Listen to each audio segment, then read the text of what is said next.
Una iglesia feliz es una iglesia que cumple la misión, que conserva a los nuevos miembros y que al mismo tiempo permite que cada uno de ellos puedan desarrollar sus dones y sus talentos al servicio de Dios. Y es que la lección de esta semana y la Biblia en general nos enseña que hay una forma apasionante de trabajar para Cristo Jesús. ¿Te gustaría saber cuál es esa forma apasionante de cumplir la misión? Pues quédate en este video, que aquí empezamos lección número 10 de la escuela sabática. El título es Una forma apasionante de participar.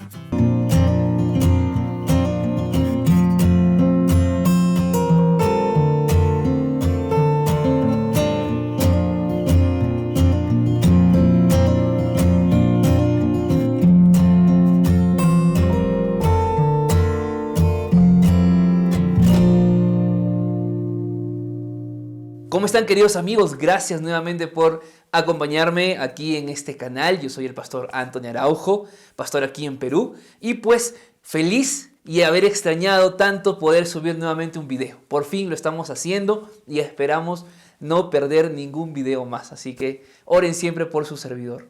La lección de esta semana es una lección maravillosa, una lección que sin lugar a dudas nos deja claro cuál es el propósito de Dios para su iglesia en relación al trabajo en grupos pequeños. Si tú participas de un grupo pequeño, bienaventurado seas. Si tú no participas de ningún grupo pequeño, yo creo que tú debes ser una de las personas más solitarias que hay en la iglesia. Y es que los grupos pequeños fueron creados para salvar, para servir y para estar en comunión. Y eso es lo que la lección de esta semana justamente nos ha enseñado y que hoy vamos a recapitular día por día. Así que empecemos con el versículo de memoria que está en el libro de Mateo, capítulo 9, versículo 37 y 38, y dice lo siguiente. Entonces dijo a sus discípulos: a la verdad, la mies es mucha, mas los obreros pocos. Rogad pues al Señor de la mies que envíe obreros a su mies. Habrás notado que una persona se motiva mucho más cuando está en un grupo. Claro, y es que en el grupo pueden conversar, pueden animarse, pueden alentarse, pueden suplir sus necesidades. Eso que lo vemos en el día a día tiene que pasar exactamente en la vida cristiana. Para eso Dios creó los grupos pequeños, para que sea un lugar de atención, un lugar de comunión, un lugar de suplir necesidades, pero principalmente un lugar para cumplir la misión. En primer lugar, tenemos que entender que los grupos pequeños, queridos hermanos, queridos amigos, no es una idea humana. No nació de un pastor, no nació de una iglesia. El plan de los grupos pequeños nació en Dios. Cuando tú ves la Biblia en el Génesis, ya en el primer capítulo aparecen las tres personas de la deidad. Génesis 1:1 dice claramente: en el principio creó Dios los cielos y la tierra. Ahora, esa palabra Dios en el hebreo es Elohim, y Elohim significa Dios, pero en una terminación plural. Y cuando uno lee Génesis capítulo 1, versículo 27, y dijo Dios, ¿qué dijo? Muy bien, hagamos. ¿Por qué dijo hagamos? Porque en aquel momento se encontraban juntos, como en todo momento, las tres personas de la deidad: Padre, Hijo y Espíritu Santo. El gran arquitecto, el Padre; el ejecutor de ese gran diseño, el Hijo; y aquel que estaba con su poder, el Espíritu Santo. Y es que, si utilizamos de una forma clara y libre esta siguiente analogía, Dios también es un grupo pequeño. Y eso es lo que Dios espera de su iglesia hoy en día. Una iglesia que no trabaja en grupos pequeños, o que los grupos pequeños están formados, mas no están trabajando, es un grupo pequeño, es una iglesia que está condenada al fracaso. Porque cuando Dios crea al ser humano y Cristo viene a la tierra, y Cristo en su bautismo, yo pregunto, ¿quién estuvo presente en el bautismo de Jesús? ¿No estuvo acaso presente el grupo pequeño? Claro, ahí estaba el Hijo siendo bautizado, estaba el Padre hablando desde el cielo, y estaba el Espíritu Santo en forma de paloma. Porque desde que Jesús inició su ministerio en la tierra, Dios siempre en unidad se preocupó por la salvación del ser humano. Se preocupó por redimir al alma caída. Y aunque el grupo pequeño tiene muchísimos propósitos y puede hacer muchísimas cosas, principalmente, o el propósito principal, mejor dicho, del grupo pequeño, ¿cuál crees que sea? Salvar al caído, redimir al pecador. ¿Cómo yo puedo redimir al pecador? ¿Cómo puedo alegrarme como iglesia cuando un pecador se arrepiente? Si es que mi iglesia no está en grupos pequeños. Entonces tenemos que entender en primer lugar que los grupos pequeños nació en el corazón de Dios.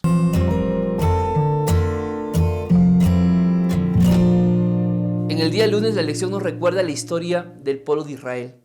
Estaba Jetro y estaba Moisés.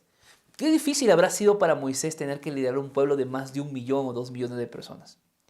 El problema es que Moisés tenía un liderazgo solitario y sin lugar a dudas cansaba a Moisés, se agobiaba y quizá en más de una ocasión se habrá vuelto impaciente por tantas cosas que llegaban a él.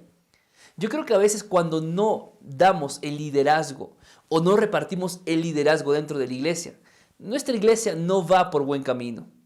Allí viene la sabiduría de Jetro, que le dijo, ¿por qué mejor no haces grupos y colocas personas que lideren cada grupo? De este día lunes yo quiero resaltar 2 cosas. Número 1, el líder del grupo pequeño. Si tú eres un líder del grupo pequeño, presta mucha atención. Si tú eres un miembro del grupo pequeño donde tienes un líder, presta mucha atención también. Porque Jetro nos da 3 características del líder del grupo pequeño. En el versículo número 21, Jetro dice que el líder tiene que ser, número 1, temeroso de Dios. Tú no puedes colocar ideas humanas o no puedes colocar cosas materiales sobre Dios. Tenemos que aprender a ser temerosos de Dios, a dar a Dios el lugar que Él merece. Porque si yo no le doy a Dios el lugar que Él merece, ¿cómo la iglesia me verá? ¿Cómo mi grupo pequeño se va a sentir motivado si yo como líder no doy a Dios el primer lugar? No puedo esperar que mi grupo pequeño lo haga. En segundo lugar, Jetro le dice a Moisés que los líderes, aparte de ser temerosos de Dios, tenían que ser hombres de verdad. Hey, amigo, no puede haber líderes mentirosos. No puede haber líderes hipócritas. No puede haber líderes criticones. No funciona así la iglesia. Los líderes de Dios, los líderes que lleven adelante a la iglesia, que lleven adelante el grupo pequeño, tienen que ser hombres de verdad, no de mentira. Es más, tienen que aborrecer la avaricia. Tienen que ser abnegados, tienen que ser bondadosos, tienen que aprender a pensar más en el prójimo y menos en uno mismo. Ese es el deseo de Dios. Estas 3 características son necesarias en un líder. Si tú cumples estas 3 características, bienaventurado seas. Pero si hablo para alguien que es líder y no es un hombre de verdad y no aborrece la avaricia y mucho menos teme a Dios, es tiempo de que empieces a asumir un liderazgo. No como tú quieras, no como tú puedas, no como el tiempo te dé, sino como la Biblia enseña. ¿Está bien? Y si tú eres un miembro del grupo pequeño, tú también tienes que tener estas características. No solamente porque eres parte de un grupo pequeño, sino porque quizá tú más adelante también seas justamente un líder. Y tienes que saber las características. Por otra parte, vemos a Jesús, que llama a 12 discípulos. Y cuando uno lee los textos de Lucas 6 y Mateo 10, vemos que Jesús tenía un doble propósito al llamar a los discípulos. Número 1, enseñarles a crecer espiritualmente. Y el grupo pequeño está hecho para enseñar a crecer espiritualmente. Y número 2, enseñar a cumplir la misión. Ese es el doble propósito del grupo pequeño. Tú como líder tienes que enseñar a tu grupo pequeño cómo ellos pueden crecer en la vida cristiana. Y de la mano enseñarles a cumplir la misión.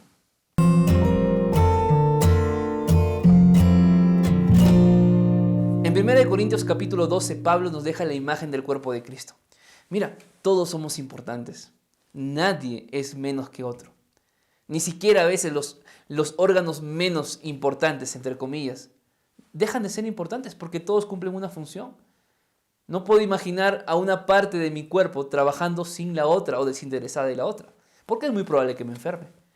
Pues mira, en la vida cristiana pasa igual. Dios formó los grupos pequeños para que en los grupos pequeños cada uno desarrolle sus dones y sus talentos. En una iglesia de 100, en una iglesia de 200, Los 100 no participan activamente. Los 200 no participan activamente. Es más, en una iglesia de 50, de 80, los 80 no participan activamente. Es necesario introducir en la iglesia los grupos pequeños y enseñarles a que cada uno desarrolle los dones que Dios les ha dado. A veces, amigos, es fácil desanimarnos cuando trabajamos solos, pero cuando nosotros formamos parte de un grupo pequeño, podemos animarnos, podemos estrecharnos la mano, podemos compartir momentos, podemos abrir nuestro corazón. Cuando Pablo nos enseña justamente la imagen del cuerpo de Cristo, es para que nosotros podamos organizarnos. Y no solamente como miembros de iglesia, porque en el registro de tu iglesia, sin lugar a dudas, hay muchos miembros de iglesia, pero hay muy pocos que realmente están comprometidos con la obra de Dios. Elena de White dice una frase muy linda: si hay muchos miembros en la iglesia, organícense en pequeños grupos. Y así poder trabajar no solamente por los miembros de la iglesia, sino también por los incrédulos. Es que los grupos pequeños fueron organizados para servir a los demás, atender las necesidades, cumplir el método de Cristo. No puede haber un grupo pequeño que en su plan de actividades como grupo no coloque actividades para el servicio al prójimo. No coloque una entrega de canastas, no coloque una limpieza de una casa, no coloque una entrega de ropa, una entrega de víveres. Somos llamados a servir.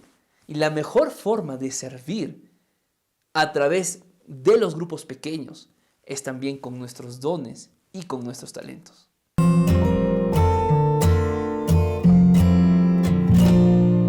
En el día miércoles de la lección, Lucas escribe en Hechos capítulo 18 algo que llama bastante la atención, y es que escribe los nombres de las personas con las que Pablo trabajó. ¡Wow! ¡Qué lindo habrá sido, o si es que estos personajes todavía existieran, saber que sus nombres o saber que sus vidas fueron registradas con nombres específicos, ¿verdad? ¿Por qué no pasaron desapercibidos? ¿Por qué no los tomaron como parte de una multitud? Es que estas personas trabajaron de la mano de Pablo. ¿Y sabes qué pasa en la iglesia? Cuando en la iglesia trabaja en grupos pequeños, yo conozco a mi grupo pequeño, sé quién es, sé con quién vive, sé cómo vive, sé cuál es su trabajo, sé qué necesita, porque es parte de mi grupo pequeño. Pero ¿qué pasa con esa iglesia que es muy grande y donde una persona pasa totalmente a veces desapercibida? Si esa persona falta a la iglesia, ¿tú crees que alguien se va a dar cuenta? Difícilmente se van a dar cuenta. Pero si alguien de mi grupo pequeño falta, yo sé quién es, porque está conmigo cada viernes, porque está conmigo cada sábado. Esa es la importancia de los grupos pequeños. Y eso es lo que vemos justamente en los grupos pequeños del Nuevo Testamento. Otra cosa que llama bastante la atención en los grupos del Nuevo Testamento son las personas con las que vivían, porque muchas no eran judías. Estamos hablando de personas que pertenecían a diferentes orígenes y culturas. Y eso es algo que tenemos que aprender también. Mira, quizá tú estás en una iglesia donde tienes que convivir en tu grupo pequeño con alguien que no es de tu país. O alguien que es de tu país, pero que es de una región muy diferente a la tuya.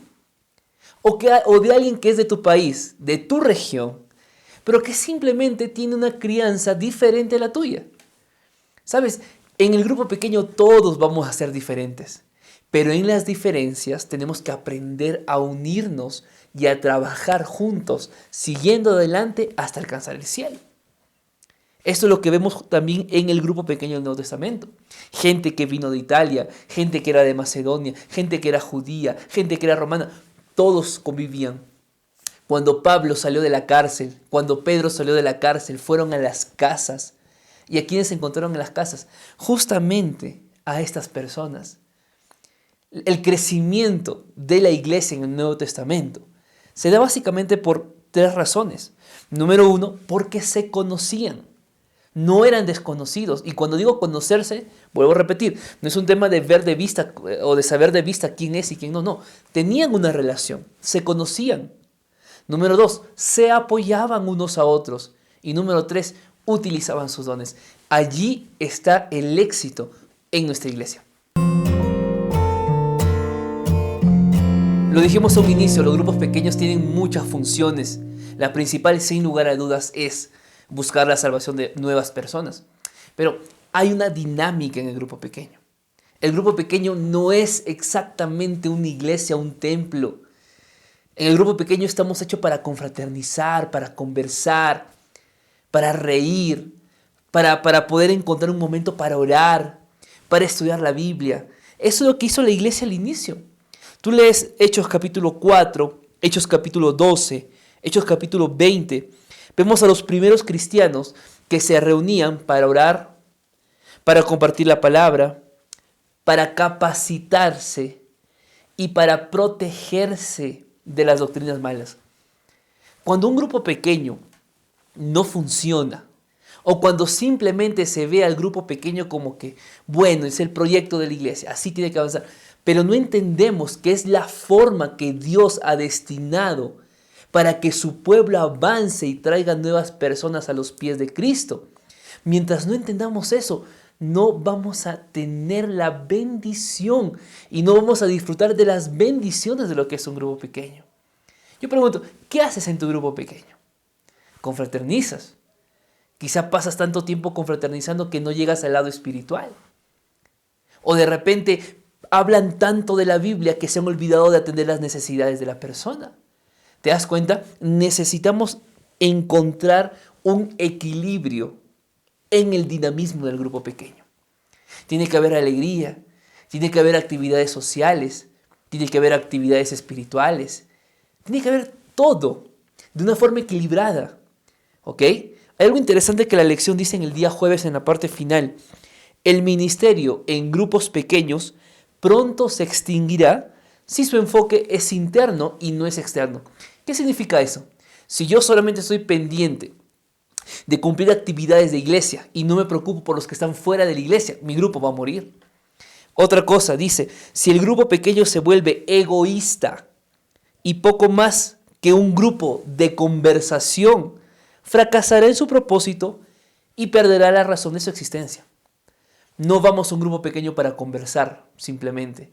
Vamos a un grupo pequeño para orar, para estudiar la Biblia, para estar en comunión unos con otros, para capacitarnos y para protegernos de las doctrinas erradas. Mira, querido amigo, querida amiga, no todos estamos llamados a hacer lo mismo, pero sí todos estamos llamados a utilizar nuestros dones y talentos. Dios es un Dios de unidad y Él espera que su iglesia también trabaje en unidad. Por eso se formaron los grupos pequeños, para que a través de los grupos pequeños podamos fortalecernos, podamos crecer espiritualmente y al mismo tiempo podamos cumplir la misión que el Señor nos ha otorgado. Recuerda, la iglesia es como un cuerpo. Todos, absolutamente todos somos importantes. El que dice no soy importante, recuerda, tú eres mucho más importante para Dios. Nunca te olvides de eso. A veces hemos limitado y hemos hecho de los grupos pequeños algo mecanizado, algo de costumbre, que la verdad ya uno ni quiere ir al grupo pequeño, porque es lo mismo de siempre, porque es cantar, porque es orar, porque es ver quién va a hablar, quién va a predicar, y a veces se vuelve tan monótono el grupo pequeño que pierde el sentido y el propósito de su existencia. ¿Sabes? Existen diferentes tipos de grupos pequeños. De repente tú ya perteneces a uno, o aún no, pero tienes el deseo de pertenecer a alguno, o quieres crear un nuevo grupo pequeño. Hay 3 tipos de grupos pequeños por lo menos. Número 1, tu unidad de acción. Esa unidad que se reúne cada sábado en la iglesia y en la semana para confraternizar y adorar a Dios. O de repente es un ministerio tu grupo pequeño. Un ministerio de sordomudos, un ministerio de esperanza, un ministerio de música, un ministerio de clases de inglés, un ministerio de atención a las personas más necesitadas, un ministerio que visita asilos, que visita orfanatos. Hay muchas formas de que tú puedas cumplir también tu ministerio como grupo pequeño. Utilizar tus dones dentro de tu grupo pequeño como un ministerio. O de repente es tu grupo pequeño una unidad de conservación de nuevos miembros. Tú elige. Hay muchas formas, pero tú no puedes quedarte sin estar en un grupo pequeño. Yo quiero que me escribas ahora en los comentarios. Si ya tienes un grupo pequeño, ¿de qué forma estás trabajando? ¿Como unidad de acción? ¿Como ministerio? ¿O como un grupo de conservación? Házmelo saber en los comentarios, que yo esta semana voy nuevamente a orar por ustedes. Que Dios los bendiga. Nos vemos la siguiente semana.